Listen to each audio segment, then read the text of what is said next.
ఓం శ్రీమాత్రే నమః. అమ్మవారి యొక్క దేవీ శరన్నవరాత్రి మహోత్సవ సందర్భముగా అమ్మవారిని మనము 6వ రోజు లక్ష్మీ స్వరూపకంగా అంటే లక్ష్మీ అలంకారంలో అమ్మవారిని పూజించుకుంటాం. శ్రీ సూక్తములు హిరణ్యవర్ణాం హరిణీం అనే వాక్యము హరిణ నడకతో భూమి లోపలికి వచ్చే సూర్యకిరణం.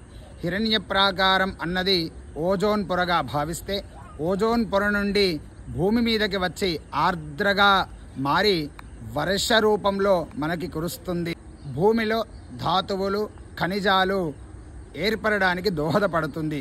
భూమిలో లభించే ఈ సంపదలన్నీ కూడా మనము మహాలక్ష్మీ స్వరూపకంగా ఆరాధిస్తాము. అన్నీ లక్ష్మీ స్వరూపాలే.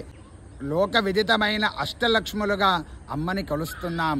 అందులో ధనలక్ష్మి అంటే మనందరికీ కూడా ప్రీతి.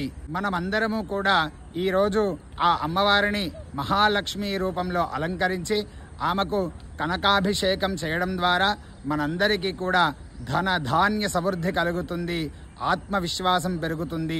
ఆ విశ్వాసంతోనే అమ్మకి మనమందరం కూడా పూజ చేసి మన ఇంటిలో ధనధాన్య సమృద్ధికి లోటు లేకుండా అమ్మని కాపాడమని అమ్మని మనమందరం కూడా సేవిస్తూ అమ్మ కృపకు పాత్రులవుదాం.